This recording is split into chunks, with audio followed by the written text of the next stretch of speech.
Good evening, everyone, and welcome to another episode of Moments with God. Merry Christmas to all. Christmas is the most celebrated season of the year. Our celebration today is totally different comparing to the way we did last year. But no matter how difficult it was celebrated, what matters most is the truth that Christ was born for the salvation of mankind. Muli po, sa gabing ito ay samahan po ninyo ako sa ating pong panibagong episode ng Moments with God. At ating pong patuloy na pag-uusapan ang ating topic about contentment. For the past few days, we have learned so much from our speakers, and I myself have learned from the truths they have expounded about contentment. At ngayon po sa ating topic na pag-uusapan, ang title po nito is A Seed of Contentment. In the agricultural context, seeds are the key input for the production of the annual crops that provides the most of the world's food requirement. They are both the means of establishing a new crop each season, and they determine the genetic potential of the crop that is grown. May kasabihan po tayo na don't judge each day by the harvest you reap, but by the seeds that you plant. Ang kasapatan o contentment ay katulad po ng pagtatanim ng isang binhi o butil.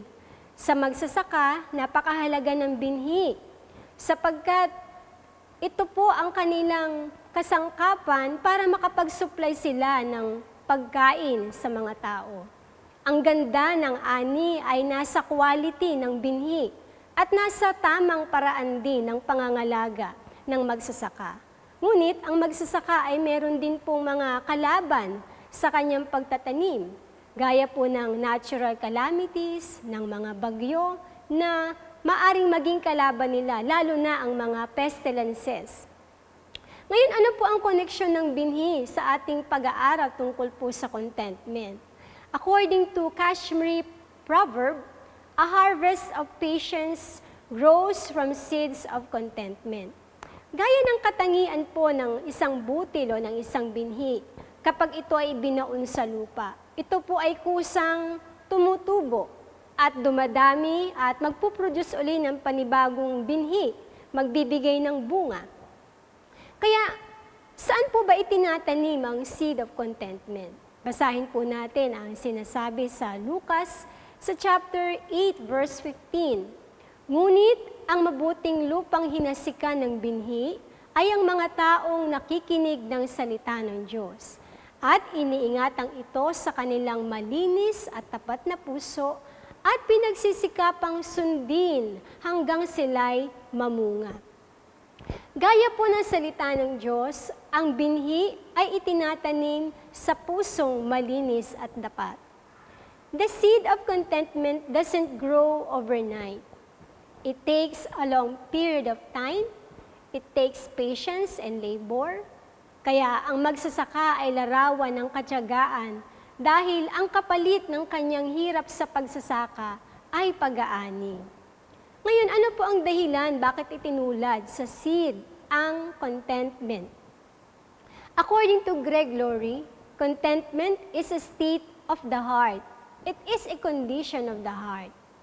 Contentment is an internal quality, worth, or value. Ito po ay isang karakter na kailangang hubugin o ma-develop sa puso ng isang tao. This means that contentment will never be possible from anything external. It doesn't come from having a big house, being wealthy, marrying a charming or beautiful one, being a successful in a career, or traveling to known places, or living extravagantly. Hindi po ito ang sukatan ng contentment. Because man will never achieve satisfaction through the things of this world. Bakit po? Sapagkat sabi nga nila, wala daw constant sa mundong ito, kundi ang pagbabago. Tanging only change is constant. Dahil lahat ng tao, lahat ng ugali, lahat ng kakayanan, estado ng buhay ng tao, lahat ng bagay ay pawang may pagbabago. Kaya halimbawa, kapag ang tao po ay nagsawa na, kung meron siyang bagay na ginusto noon, paglipas ng ilang panahon, pag naluma na, ayaw na niya. It's because ang material na bagay ay hindi kayang pumuno ng lubos na kasiyahan ng tao. That's why man failed to achieve satisfaction on the things of this world. Kailanman ay hindi makakaabot ang tao sa kasapatan sa pamamagitan ng mga bagay na panglupa, sapagkat lahat ay pawang nagbabago. Sinasabi din na contentment grows over time. It doesn't come quickly or naturally. It is a process. Gaya po ng sinasabi sa talinhaga ng magsasaka sa Mark chapter 4 verse 26 to 29. Ang sabi po dito, "This is what the kingdom of God is like. A man scatters seed on the ground night and day. Whether he sleeps or gets up, the seed sprouts and grows, though does not know how. All by itself, the soil produces grain. First the stalk, then the head, then the full kernel in the head. As soon as the grain is ripe, he puts the sickle to it because the harvest has come." Kaya ang contentment po, mga kaibigan namin, ito pala ay isang prosesong nagaganap sa puso ng tao. Hindi po ito basta nangyayari lang ng isang araw, kundi ito po ay isang proseso na nadidevelop sa ating pagkatao. Kaya paano po ngayon magbubunga ang binhing ito sa puso ng tao? Una, desire to learn. Kaya gaya po ng halimbawang iwan ko sa inyo si Apostol Pablo. Ang sabi niya sa Philippians sa chapter 4 verse 12, "I know what it is to be in need, and I know what it is to be plenty. I have learned the secret of being content in any and every situation, whether well-fed or hungry, whether living in plenty or in want." Apostle Paul has mastered the life of contentment. He was known as the boundary breaker. Kaya sa panahong iyon ng kanyang missionary journey mula sa Gaza hanggang sa Roma, siya ay hinahabol ng mga taong laban sa kanyang mga pangangaral. Kaya ang naging training ground ni Apostol Pablo para ma-achieve niya ang condition ng contentment is the world and his experiences in his ministry. Kaya pag may mga disturbances, torments, mental, physical, emotional, and spiritual discomfort sa Apostol Pablo, he knows what to do. Alam niya na kung ano ang kanyang gagawin dahil sa kanyang paulit-ulit na karanasan na mga pagsubok at kahirapan sa kanyang buhay. Kaya sinasabi ni Apostol Pablo na sapagkat sa lahat ng pinakamahirap na torture na kanyang naranasan, kaya hindi na siya mapagkukwentuhan sa lahat ng mga bagay na ito. At gayon din, based kay Apostle Paul's experiences, contentment is a learned quality and a fruit of faith. Kaya ito ay nagbunga ng pananampalataya sa puso ni Apostol Pablo. Kaya nakakayanan niya ang lahat ng kanyang pinagdadaanan. At sabi rin sa verse 28, "Maliban ba sa iba pang mga karanasan na hindi ko nabanggit, inaalaala ko pa sa araw-araw ang kalagayan ng lahat ng mga iglesia." Kaya napakagandang katangian ni Apostol Pablo na kanya ring natutunan dito ay ang kanyang self-denial o tinatawag nating selflessness. Kaya kahit nasa mahirap siyang sitwasyon, hindi niya inaalaala ang kanyang sarili. Alam niyo kung ano ang inaalaala ni Apostol Pablo? Yung kanyang mga kapatid, yung mga iglesyang kanyang pinapangasiwaan. Kaya sinasabi ng mga Bible scholars na during this time of Apostle Paul, he was under a house arrest. And later on, he was moved to a dungeon. At alam po ninyo ang dungeon, it is a prison cell intended for torture. At nagtagal po siya doon ng 2 taon bago po siya pinatay o na-execute para siya po ay pugutan ng ulo. Ganon ang naging karanasan ni Apostol Pablo. Kaya habang siya ay nasa kulungan, he took the time to write ng mga pagtuturo sa mga kapatid sa iba't ibang mga iglesia. Kaya kung tayo ay nasa sitwasyon ni Apostol Pablo na sasabihin sa iyo, this is your last day na para mabuhay ka, parang napakahirap na kalagayan. Pero si Apostol Pablo, sinamantala niya na habang siya ay nasa kulungan, pinalalakas niya ang mga kapatid sa iglesia. Kaya sinasabi ni Pablo na, I have learned everything. Kaya ano ang kanyang naging secret? Ang sabi, it was the secret of adapting himself to the conditions and being at rest in those conditions. His suffering trained him to be patient, trained him to rejoice because he had the inner contentment of the Spirit. And that contentment in spirit is calmness and peace. And this made his lifelong suffering tolerable. Kaya lahat ay nakakayanan ni Apostol Pablo. Bakit? Sapagkat ang sabi na pag-aralan niya na, natutunan niya na kung paano mag-react sa bawat dumarating sa kanyang mga sufferings. He had developed the attitude of resiliency. Kaya he's a resilient man. He was able to manage and handle how to live with disturbances. Kaya yung resiliency po, ang ibig sabihin niyan is ability to quickly adjust or recover from difficulties. Kaya napatunayan ni Apostol Pablo na ang lahat ng mga ito ay kaya niyang mapagtagumpayan. Hindi lang dahil sa kanyang sarili, sapagkat dahil sa kanyang pananampalataya sa Diyos na nagpapalakas sa kanya. Ngayon po ay ating alamin, how are we going to take good care the seed of contentment in our heart? In growing the seed of contentment, we must guard our heart. Kasi nasabi po sa Luke, sa chapter 12, verse 15, then he said to them, watch out, be on your guard against all kinds of greed. Life does not consist in an abundance of possession. There are dangers to be considered in growing the seed of contentment. Bakit kailangan po nating bantayan ang ating mga puso? Sapagkat sinasabi po sa Jeremiah sa chapter 17 verse 9, the heart is deceitful above all things and beyond cure. You can understand it?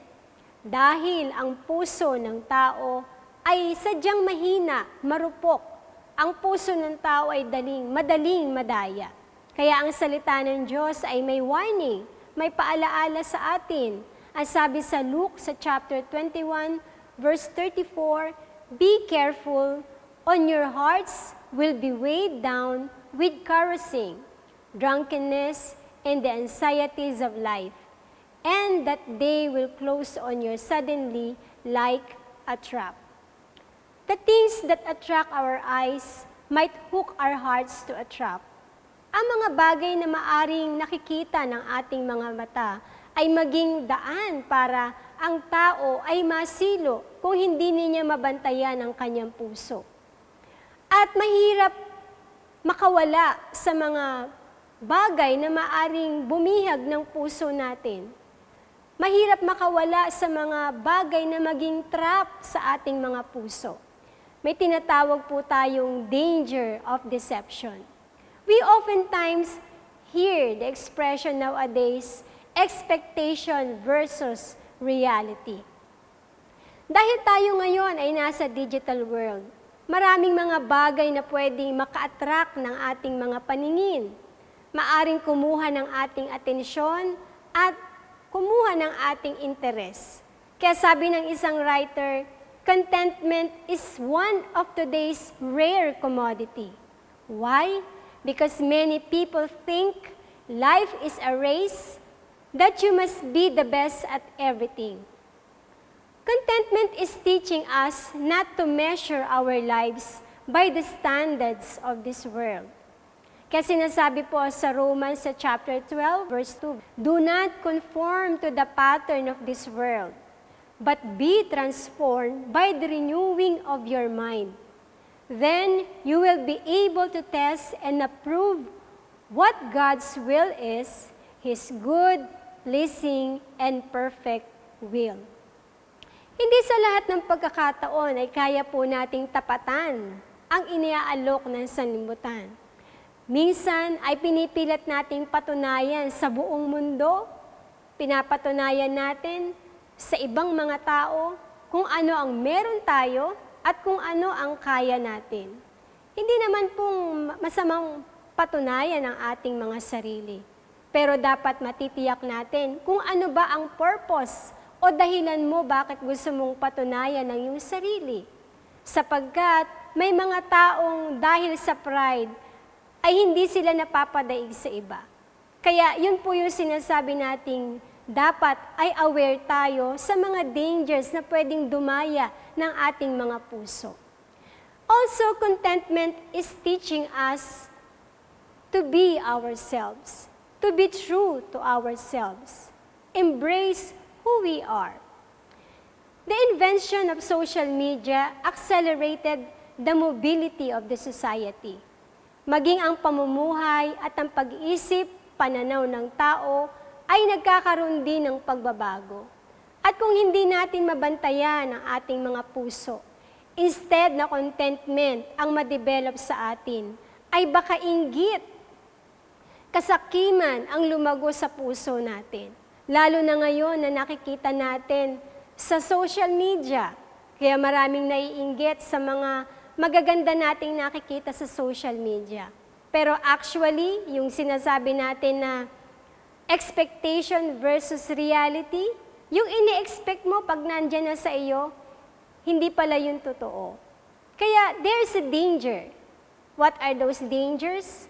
Danger of greediness, jealousy, and selfishness. The absence of contentment is the presence of jealousy and insecurities, wanting things we don't have. Kaya ang prinsipyo ni Lao Tzu, sabi niya, when we wish to have everything on earth, learn how to be contented. Be content with what you have, rejoicing in the way things are. When you realize there is nothing lacking, the whole world belongs to you. But to Apostle Paul, his greatest possession is Christ. Kaya ang sabi niya sa Philippians, sa chapter 3, verses 7 to 8, "Whatever were gains to me, I now consider loss for the sake of Christ. What is more, I consider everything a loss because of the surpassing worth of knowing Christ Jesus my Lord, for whose I sake have lost all things. I consider them garbage, that I may gain Christ." Kaya napakaganda ng prinsipyo ni Apostol Pablo. His greatest possession is none other than our Lord Jesus Christ. Contentment taught him to be a lover not of the earthly things of this world, but the lover of the things of Christ. Kasi nasabi sa Colossians sa chapter 2, verse 10, "So you have everything when you have Christ, and you are filled with God through your union with Christ. He is the highest ruler with authority over every other power." So, when we have Christ in our hearts, we are already complete. Kaya kay Apostol Pablo, ang sabi niya, hindi na sa mga material na bagay ang kanyang kagalakan. Ang kanyang ninanasan na ay laging mapa sa kanya ang Panginoon. So, tatandaan po natin, ano po yung mga tatlong bagay para ating pong makamit at ma-achieve at ma-develop sa puso natin ang contentment. Number 1, let us desire to learn like Paul. Number 2, we must guard our hearts from the trap of this world. And number 3, be a lover of the things of Christ. Sana po ay may mga bagay tayong natutunan sa ating pag-aaral ngayong gabi sa ating pong topic na Seed of Contentment. Biblical Inspiration. At sa ating pong biblical inspiration ay ating pong pag-uusapan si Haring Solomon. Si Solomon ay pinakamatalino at pinakamayamang hari sa Israel. Pinaranas sa kanya ng Diyos ang lahat ng bagay, lahat ng kayamanan. Hindi lang kayamanan, kundi maging ang karunungan na kanyang hiniling sa Diyos. At napatunayan ni Haring Solomon na hindi pala lahat ng bagay, kayamanan man o karunungan man ay sapat para maging masaya ang isang tao. Kaya ang aklat ng Ecclesiastes ay naglalaman ng usapin tungkol sa paghahanap ng kasagutan sa katanungan kung ano ang tunay na kahulugan ng buhay or what is the true meaning of life. And Solomon, through his wealth and wisdom, he made a conclusion. At ano po ang isang naging conclusion ni Haring Solomon? Ang sabi niya sa Ecclesiastes sa chapter 1 verse 2, meaningless, meaningless. At sa ibang salita, sabi doon, vanity, all things are vanity. Ang lahat ng mga bagay ay walang kabuluhan. Ano po ang aral na matututunan natin sa conclusion ni Haring Solomon? Contentment is not having what you want, but contentment is wanting what you already have. Kaya kay Apostol Pablo, ang sa kanya, ang kanyang pakinabang ay hindi ang mga bagay na material. Ang kanyang pakinabang ay ang mapa sa kanya ang Panginoon magpakailanman. Kaya kung tayo po ay magkakaroon ng ganyang isip, gaya ni Apostol Pablo, na hindi ang lahat ng bagay sa lupa ang nanasain natin, kundi ang mga bagay na ukol sa kaharian ng Diyos. May pangako ang Diyos sa atin. Ano ang pangako ng Diyos? Hindi ang yaman ng lupa, kundi ang yaman ng kaharian ng Diyos. Ano po ang yaman na yan? Yan ay ang buhay na walang hanggan. Ngayong Pasko, kung hindi man kumpleto ang ating pagkain sa ating hapagkainan, hindi man kumpleto ang miyembro ng ating pamilya, naiiba man ang pagdiriwang ng ating Kapaskuhan at pagsalubong sa bagong taon. May dahilan pa din para naging masaya tayo sapagkat ang Panginoon ang kukumpleto ng ating Pasko. At sa ating pong Bible verse, ating pong basahin ang sinabi sa 2 Corinthians sa chapter 3 verse 5, not that we are sufficient of ourselves to account anything as from ourselves, but our sufficiency is from God.